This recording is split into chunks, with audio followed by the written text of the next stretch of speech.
Welcome my dear friends. આજે આપણે લિક્વિડેટરના હિસાબો જોઈએ તો 13મું ઉદાહરણ છે. પાન નંબર 297 298 પર આપેલું છે. તો સૌથી પહેલાં આપણે તેની રકમ જોઈ લઈએ તો આ પ્રમાણે છે.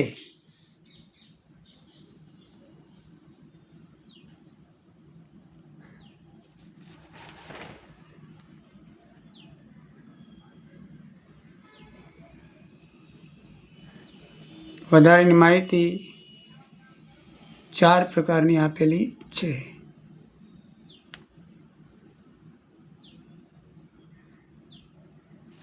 તો હવે આપણે એ પ્રમાણે દાખલો જોઈએ તો સૌથી પહેલાં બિનસલામત લેણદારોની ગણતરી થાય. તો અન્ય જવાબદારીઓ પાકા સળિયામાં છેલ્લી કોલમમાં 4,85,000 આપેલી છે. પસંદગીનામાં કયા કયા કહી શકાય તો આવકવેરો જે ચાલુ સાલનો છે એ અને પગાર જે 4 જણાનો આપેલો છે એ 5,000 રૂપિયા લેખે બરાબર છે. 2 મહિનાનો છે એટલે 4 જણાનો 2 મહિના 4 મહિના 2 40,000 એટલે ટોટલ 50,000 રૂપિયા થાય. આમાંથી 50,000 બાદ કરો 4,35,000 બિન સલામત લેણદારો થાય. બરાબર છે. આ જે આવકવેરો છે એ ચાલુ 12 માસની અંદરનો ચાલુ સાલનો થાય. પગાર 4 જણાનો 2 મહિનાનો 5,000 લેખે બાકી છે 40,000 એ થાય. ટોટલ 50,000 એ પસંદગીના લેણદારો થાય. એટલે એ બાદ કરીએ અન્ય જવાબદારીમાંથી 4,35,000 બિન સલામત લેણદારો થાય. પછી કુલ બિન સલામત લેણદારોમાં રોકાણો સામે ગીરો લોન છે 80,000ની બરાબર છે. એમાં 65,000 એના ઉપજ્યા છે. રકમ સૂચના નંબર 3માં લખ્યું છે. તો 15,000 એ ચૂકવવાના થશે. રોકાણો સામે ગીરો લોન છે 80,000માં 65,000 રૂપિયા તો 15,000 દેવાના થશે. બરાબર ને. રોકાણો 80,000 લખ્યા છે. સામે સૂચના નંબર 3માં રોકાણોના ઉપજ્યા 65,000. અહીંયા આપણે જો 65,000 લીધા છે તો 15,000 દેવા પડશે એટલે એ પણ આમાં એટલે 4.5 લાખ રૂપિયા કુલ બિન સલામત લેણદાર થશે. બિન સલામત લેણદારોને ચૂકવવા માટે આપણી પાસે પૂરતી રકમ નથી તો ડિબેન્ચરનું બાકી વ્યાજ વિસર્જન થાય તો તે તારીખ સુધીનું આપણે ચૂકવાનું થશે. પસંદગીના લેણદારો છે આ બિન સલામત લેણદારો પર 2% લેખે મહેનતાણું આપવાનું છે. બરાબર છે. તો કેવી રીતે ગણતરી કરશું તો પસંદગીના લેણદારોને ગણતરી એ પછી આપણે કરશું. તો સૌથી જોઈએ તો આપણી પાસે કેટલા રૂપિયા છે તો આપણી પાસે બેંક સિલક આટલી છે. મિલકતોના આટલા રૂપિયા ઉપજ્યા 6,15,000. અહીંયા આપણે ટોટલ મારશું તો 6,15,000 રૂપિયા. ટોટલ આપણી કને 6,70,000 રૂપિયા છે. કેટલા છે 70,000.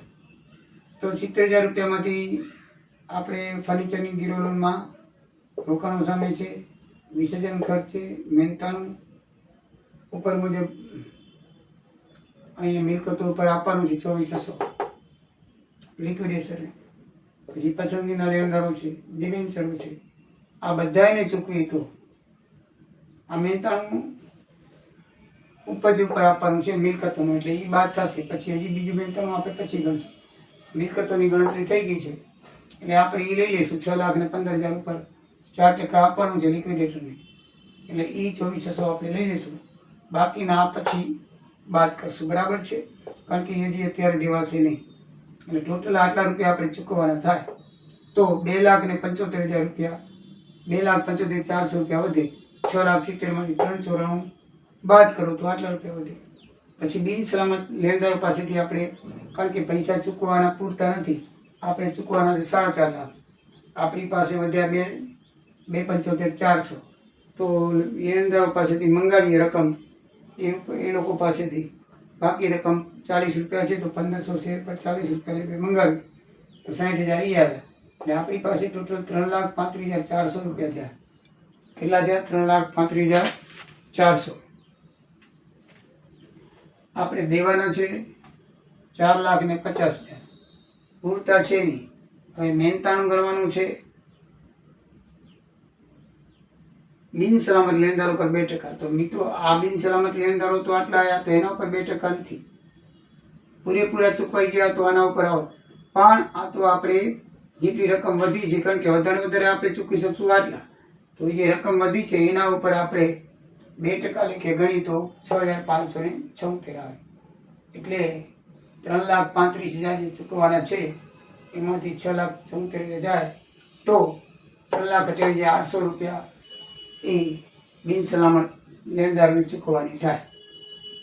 3,35,400 છે. આ રકમ કેટલી છે? 3,35,400. એમાંથી એનું કમિશન હવે બાદ કરી નાખો એટલે બિન સલામત લેણદારોને આટલી રકમ ચૂકવવાની થાય 3,28,824. બીજી વખત સમજાવી દઉં કે આપણી પાસે રકમ આટલી જ છે, બરાબર છે. તો એ રકમ ઉપર 2% લેખે મહેનતાણું ગણીએ તો 6,576 આવશે. એટલે આપણી રકમ આ છે એટલે લિક્વિડેટર શું કરશે? આટલા રૂપિયા લઈ લેશે એ રકમમાંથી. હવે આપણી પાસે આટલા વધ્યા 3,28,824. એ આપણે બિન સલામત લેણદારોને આપી શકશું છેલ્લે. અહીંયા લખ્યા છે, બરાબર છે. લિક્વિડેટરના મહેનતાણામાં આ જે 24,600 છે એમાં ઉમેરાશે બિન સલામત લેણદારો પર જે આપણે 2% લેખવાનું છે. તો એનું મહેનતાણું ટોટલ 31,176 થાય. એ આપણી જાવકમાં અહીંયા લખેલું છે. તો મિત્રો આના સિવાય બીજી કોઈ ગણતરી કરવાની નથી. લિક્વિડેટરના મહેનતાણાની છે એને બે બિન સલામત લેણદારો, જો બિન સલામત લેણદારોની 4,35,000 4,50,000 છે, પણ એનામાં નહીં થાય. આપણી પાસે જે રકમ વધી હોય ને એટલે આટલી જ ચૂકવશું આપણે.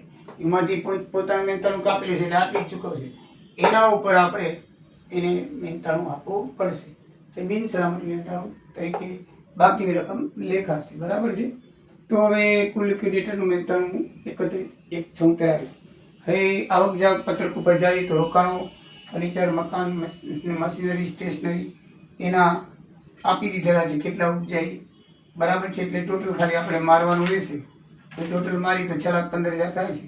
અને ઇક્વિટી શેર ઉપર હોલ્ડર ઉપર આપણે મંગાવવાના 60 ભરાયેલા છે, 40 મંગાવવાના છે. તો 40 આપણે જરૂર પડશે, કારણ કે પૂરતા પૈસા નથી એટલે એનામાંથી મંગાવ્યા 60,000. એટલે આપણી પાસે રોકડ બેંક સિલક હતી, આટલા મિલકતના આવ્યા અને આટલા મંગાવ્યા એટલે 7,30,000 થયા. તો 7,30,000માંથી કોને ચૂકવીએ છીએ?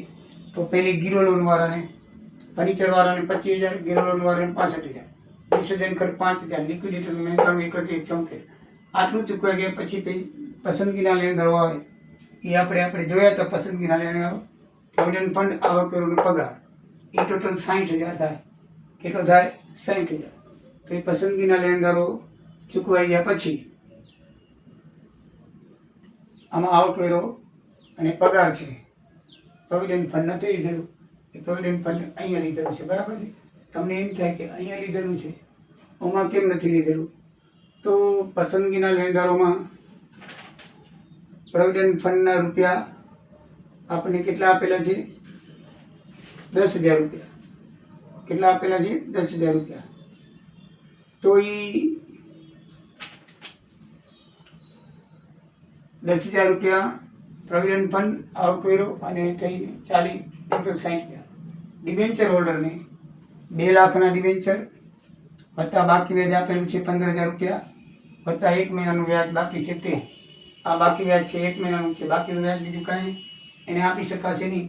30/4/24/26 ચૂકવ્યા એટલે 1 મહિનાનું બાકી વ્યાજ થાય એટલા આપણે આપવાના રહેશે. એટલે 2,15,000 ચૂકવવાના થશે. બાકી બિન સલામત લેણદારો જે છે આપણે આટલા અહીંયા આપણે ચૂકવી દઈશું. હવે બાકી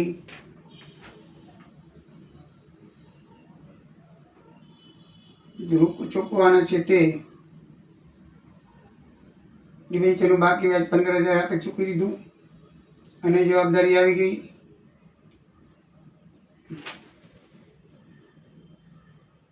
દ્રશ્ય મિલકતો, માલ સામગ્રી, સ્ટોક, પછી નીચે સૂચના જોઈ લઈએ તો ડિબેન્ચરની આવી ગઈ. જવાબદારીમાં આવકવેરો, અનુકૂળ 15 વીજળીના બિલ 10,000 છે. તો વીજળીના બિલ 10,000 રૂપિયા ચૂકવવાના છે. તો એ પસંદગીના લેણદાર થશે. એ પ્રોવિડન્ટ ફંડ નથી પણ વીજળીના બિલ છે. શું છે? રકમ અહીંયા ખોટી લખાણી છે. કારણ કે આ વીજળીના બિલ છે. આ શું છે? વીજળીના બિલ છે મિત્રો. એકમાં ભૂલ છે, એકમાં ભૂલ બે જગ્યાએ છે. એક જગ્યાએ જવાબની અંદર તમે જોશો તો મિલકત તો 6,15,000 છે, પણ એને 61,50,000 લખેલા છે. એટલે બીજી કોલમમાં અહીંયા એમાં ભૂલ છે, સુધારી નાખજો. અહીંયા ભૂલ છે, સુધારી નાખજો. બે જગ્યાએ ઉદાહરણની અંદર ભૂલ છે, કારણ કે એને 1 મિનિટ વધારે કરી નાખ્યું છે. ટોટલ રકમ તમે જુઓ એને લખી છે 6,01,50,000 થાય, બરાબર? તો એટલું તો ટોટલ નથી થતું, એટલે 6,15,000 થાય ટોટલમાં. એટલે એમાં પણ એની ભૂલ છે. અહીં વીજળીના બિલ, પ્રોવિડન્ટ ફંડની રકમ ક્યાંય દાખલામાં આપેલી નથી, પણ વધારાની માહિતીમાં પાણી અને વીજળીના બિલ 10,000 આપેલા છે. એ પસંદગીના લેણદારોમાંથી અહીંયા લખ્યા છે, પણ એ હવે લખશું કારણ કે મહિના છે, તો એ 60,000 રૂપિયા એ થશે, બરાબર છે ટોટલ. તો આ રીતે બે ભૂલો સુધારી અને દાખલાને કરેક્ટ કરી નાખજો. જય સિયારામ, જય દ્વારિકાધીશ.